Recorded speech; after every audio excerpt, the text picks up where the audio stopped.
Francine POV. Umikot ang ulo ko at ang sakit ng buong katawan ko, lalo na sa ibaba, kung saan wala pa nakahawak noon hanggang sa dumaan ang isang gabi. Yung isang umuusok na gabi, peste. Nagmamadaling kumalas ako sa lalaking hanggang ngayon, nakayapos pa sa bewang ko. Sa sobrang pagod yata kagabi na hindi mo lang nagising, nang tabigin ko ang kamay niya at ibalot ko ang kumot sa katawan ko. At dali-daling pinulot ang nagkalat kong damit sa lapag. I went inside the bathroom and hurriedly washed my face. I fixed myself and looked at my reflection in the mirror, hanging on the wall. Just by thinking about what happened last night made my face turn red. I just had the wildest night kagabi. Dito rin namin ginawa sa loob ng bathroom, sa kusina, sofa, at halos lahat ng dako hanggang sa humantong kami sa kama. Peste, ang gaga mo kagabi. Pinandilatan ko ang sarili kong replika sa salamin bago napasa po sa aking noo. Nang matapos ako'y kaagad din akong lumabas, but I got shocked when I saw the guy comfortably lying on the bed with his birthday suit. I went inside the bathroom again and grabbed blanket just to cover his body.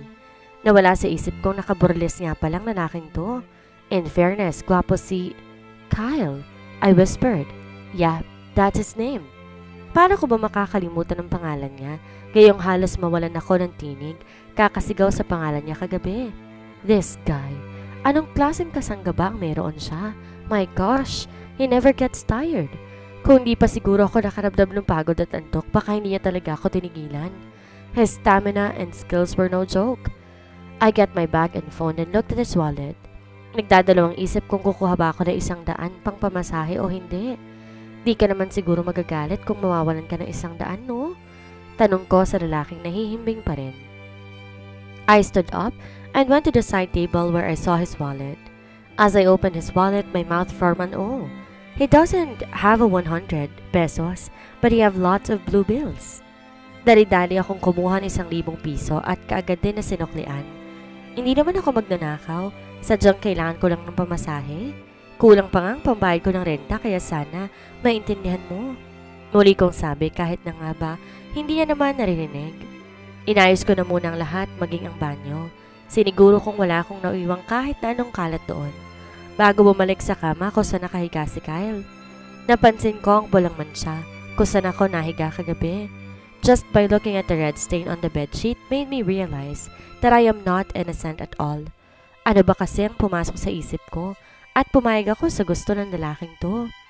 Tinakpan ko na lang yon ng unan para hindi naman nakakahiya kapag gising na siya. Sinuot kong itim kong sandalyas na may 3 pulgadang takong bago muling tinitigan ng nahihimbing pang binata. Matangos ang ilong, makakapal ang kilay na umaayon sa malalantik niyang pilikmata. Kung hindi ako nagkakamali, kulay brown ang mga mata niya. And his lips, OMG! Ang manipis at mapulang labi niyang iyon nagpawala sa akin sa katinoan. Hindi lang yon. Ultimo kaliit-liit ang nunal ko yata sa katawan ay nadaan ng labi niya. But I admit he was a good and expert. Bakit ba ganito ako mag-isip ngayon? Peste, ang gwapo mo. Kulong na lang, kurutin kong pisngi niya. Kahit tulog hindi may pagkakaila ang kagapuhan niya. Bumaba pa ang tingin ko sa matipuno niyang balikat. Tanging ang ibabang bahagi ng katawan niya ang tinakpan ko ng kumot kanina. Nakaka-distract naman kasi ang kasangga niya na baka konting sagi mo lang ay sumuludo na. Gwapo na, macho pa, plus ang hot. Roar! Nangiting sambit ko bago binulungan siya ng bahagya sa tenga. Ito na ang una at huli. Salamat sa experience, hindi ka naman nalugi. Tumayo na ako muli at naglakad na papunta sa pinto upang umalis na sa silid niyang ito. Ngunit bago ko tuloy ang nababas, muli kong tiningnan ang natutulog na binata. Pinasadahan ko rin ang tingin ng buong silid. Sinisigurong wala akong maiiwang kahit anong bakas. Tulad ng laging sinasabi sa akin ng mga kasamahan ko sa Club V. Tuwing makikipag one night stand sila, make them scream your name at night, but leave nothing except memories before daylight. Pabulong kong bigkas sa aking sarili and yes, I did their advice, only for today. Hindi na pwedeng maulit to. Wala naman sigurong masama sa one night, and that's my job. Giit ko pa. I am a paid woman. They're willing to pay millions and offer something para nang makuha ko. And of course, kasama na doon ang paligayahan sila sa kahit anong paraan. At kahit ilang rounds pa nila gusto. Ngunit gaya ng dati, hindi ko pinahihintulutan na ikama nila ako. Maaari nilang hagka ng aking balikat, pisngi, kamay. Kahit saan, pera lang sa labi. At sa nagguhumiyaw kong pang-itaas at syempre, sa peralas ng silanganan. Pwede rin nila akong hagpusin, ngunit hindi pwedeng hawakan ang pribadong parte ng aking katawan. Mariin namin pinagkakasundoan yon ng manager ko sa Club V. Pumayag naman ako. 50-50 lang ang hatian sa bayad. Okay na rin yon, kesa wala. Sa panahon ngayon, kailangan kong maging wais at madiskarte. Di na ako pwedeng bumalik sa lugar ko saan ako lumaki at mas lalong di na ako dapat na makampante dahil hindi ko pa nahahanap at nanalaman ang tunay kong pagkatao, pati na rin ang mga magulang ko. Name, ma'am? Natigilan ako na sabihin niya na receptionist. Bakit kailangan pa ng pangalan? Gayong paalis na naman ako. For what? Kuryosong tanong ko. Kailangan lang pong i-log out para malaman din po kung nak-check-in pa kayo o hindi na. Sakali man pong may maghanap sa inyo, SOP na rin po kasi yon dito sa Dayton's Hotel. Mahaba at sunod-sunod niyang paliwanag. Nagdalawang isip ako kung sasabihin ko ba ang pangalan ko o hindi. Hindi na rin naman siguro ako hahanapin ng lalaking iyon kung sakali. Francine. Baliwan ang sagot ko na lamang. Francine what po, ma'am? Muli niyang tanong. Tumaas ang isang kilay ko nang dahil doon. Dami naman kasing arte sa hotel na to eh. Sa bagay, high class naman kasi. Just right, Francine, miss. You can check the room and the man I slept last night in the presidential suite. Matapos kong sabihin yon, bali walang lumabas na ako. Wala na akong pakialam kung magalit man ang babaeng yun at kung ano man ang isipin niya. Ano pa nga bang bago? Halos lahat naman ng tao hinuhusgahan ako. Anghel nga raw ako sa umaga at Magdalena naman sa gabi. Di sila na ang mababait at pinagpalang ninanang. Sa mundong ginagalawan ko ngayon, kahit isa'y walang nakakaalam ng buo kong pangalan, wala akong pinagsasabihan. Francine lang. Dahil kahit ako hindi naman sigurado sa buo kong pagkatao, mula noon hanggang ngayon, Francine lang ang alam nila at ang tawag sa akin ng karamihan sa Club V. My story remained mysterious and unknown for them. Lingid sa kaalaman ng lahat, laki ako sa bahay ampunan sa probinsya ng Zambales. 5 taon ako noon na makita ko ng isang madre at dinala sa isang bahay ampunan. Ngunit sa kagustuhan kong makita at makilala ang mga magulang ko, nilinasan ko ang bahay ampunan na yon nang tumungtong ako sa edad na 20. Ngayon eto, dancer sa club ang bagsak ko. Konting kembot, banayad na haplos sa katawan at mapangakit ng ngiti ang siyang puhunan ko upang kumita ng pera. Tahanan ko ng halos ang club. Dati hindi ko kailangan ng mataas na edukasyon. Di basihan ng ganda at pangalan ng universidad na pinasukan. Walang experience na hinahanap. Katawan at mukha lang puhunan, kikita na. May bonus pa kung magaling ka. Ang dapat lang intindihin ay ang mapanghusgang mata ng iba. Kaya nga sinanay ko na rin ang sarili kong pasok sa kaliwang tenga, labas sa kanan, lahat ng sinasabi nila. Wala na akong pakialam, anumang isipin at ibansag sa akin ng lahat.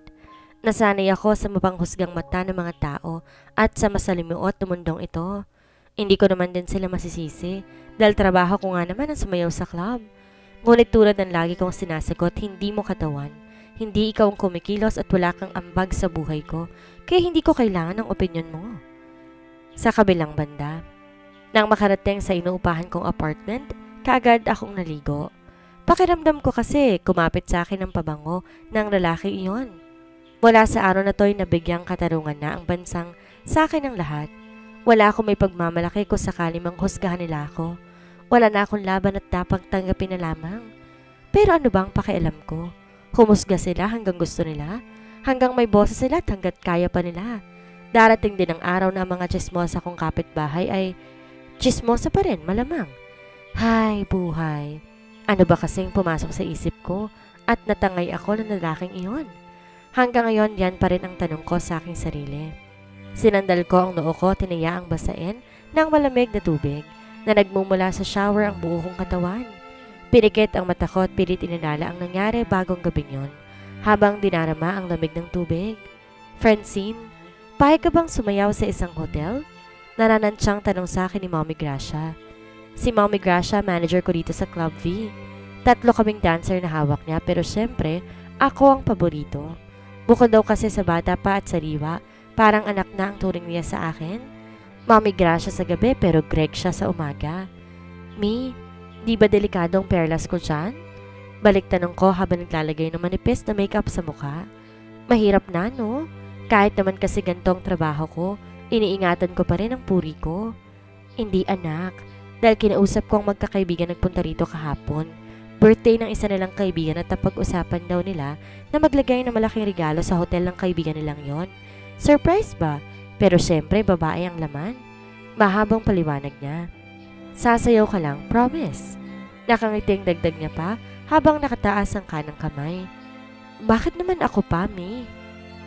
Nandyan naman sina Aiza at Gladys. Baka mamaya magtampo mga yun sa akin.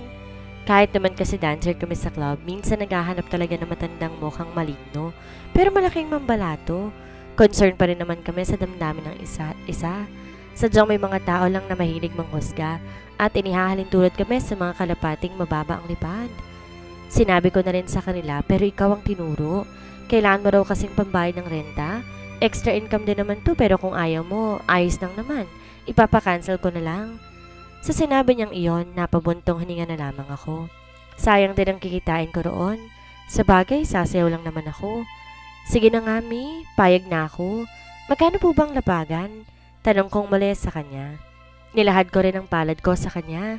Tumataginting na 10,000. Nilagay niyang pera sa kamay ko bago nagpatuloy. Madadagdagan pa yan kung matutuwa sa'yo may birthday, kaya galingan mo. Tumango naman ako at ngumiti sa kanya. Chicken, mama? Ngising-ngising sagot ko. O siya, magpalit ka na at pumasok na sa kahon na yon. Tinuro niya sa akin na malaking kahon na kulay pula sa gilid ng pinto. Kaya pala may kahon doon na kanina ko pa tinititigan. Yun pala akong ilalagay. Mamaya nandyan ang kukuha ng box. Don't worry, nandito lang ako. Giit niya pa. Sang hotel po pala ako dadalhin? Tanong ko.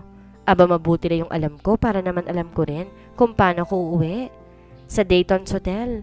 Balita ko yung may birthday din na may-ari ng hotel na yon. Big time ka, day.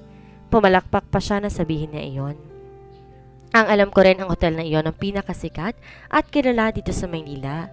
Ay, yan na palang kuha sa box. Dali na. Pumasok ka na doon. Kulang na lang itulak ako ni Mommy Gracia. Malaki ang kahon at may butas din na maliit kaya mukhang safe naman. Pagkapasok ko, umupo ako kaagad at kumuway kay Mommy Gracia hanggang sa wala na ako nakita. Naramdaman ko na lang din ang matuling andar ng sasakyan at ang katahimikang bumabalot sa aking kapaligiran. Hindi ko tuloy maiwasang makadama ng kaba. First time ko rin kasing sumayaw ng hindi sa Club V. Mabuti doon at mahigpit ang seguridad. Kahit na nga ba sabihin pa nilang club yon. High class at malinis naman sa club na yon. Puro big time pa ang mga customers. Nang tumigil ang sasakyan, halos pigilin ko na rin ang hininga ko. Siguro narito na kami sa hotel na sinasabi ni Mi. Kaya naman inihanda ko na rin ang aking sarili. Okay ka lang ba dyan? Tanong sa akin ng boses lalaki sa labas. Kinatok niya rin ang kahon. Okay lang. Baliwalang sagot ko naman. What's your name and how old are you? Baka kasi mamaya matanda ang binigay ng Club V sa amin. Napairap na lang ako sa sinabi niyo ng lalaki sa labas. Ganon pa man, sumagot pa rin ako. Francine, I'm 23. May halong kasi nangalingan yon dahil 20 years old pa lang talaga ako. Okay then, we will leave you here. Anyway, nasa kwarto ka na. Kapag narinig mong tugtog, pwede ka nang lumabas. Just do your thing, ikaw nang bahala. Matapos yun, narinig ko na lamang ang papalayong yapak niya. Naghintay pa ako ng ilang minuto, kahit na nga ba nangangawit na ako sa posisyon ko, hanggang marinig ko na ang nangaakit na tunog sa buong paligid ko. Kaya mo yan, Francine. Sasayaw ka lang naman. Impit kong bulong sa aking sarili bago dahan-dahang tumayo. Habang papalabas ako ng kahon, dahan-dahan akong kumembot sa malamyos na musika. Tulad ng gabi-gabi kong ginagawa sa Club V. Nginitian ko ang lalaking nakatayo sa pinto na parang nakakita ng multo sa gulat. What the?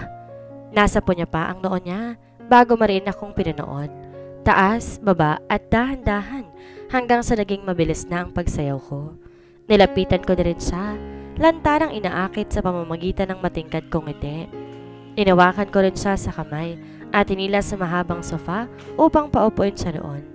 In fairness, ang gwapo ng birthday boy. Pagkaupo niya ay marahan akong sumayaw sa harapan niya. Can I touch you? Muntik na ako matigilan sa ginagawa ko dahil sa tanong niyang iyon.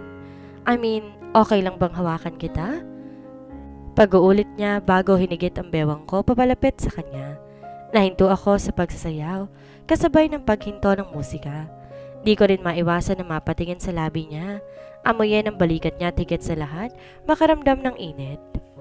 Habang nakaupo ako sa harapan niya, pakiramdam ko nga na hipnotismo na ako sa napakagwapo niyang mukha. Hagkan mo na ako. Wala sa loob kong saad. Napangisi naman siya, tila ba naaaliw sa akin. Peste, ano nangyayari sa akin? Bakit ko sinabi yun? Are you sure? He asked. Oo, kasama sa bayad yon. Baliwan ang sagot ko sa kanya. Napakarami pang arte, hindi pa hagkan kung hahagkan eh. Doon din naman ang punta. Okay then, my pleasure.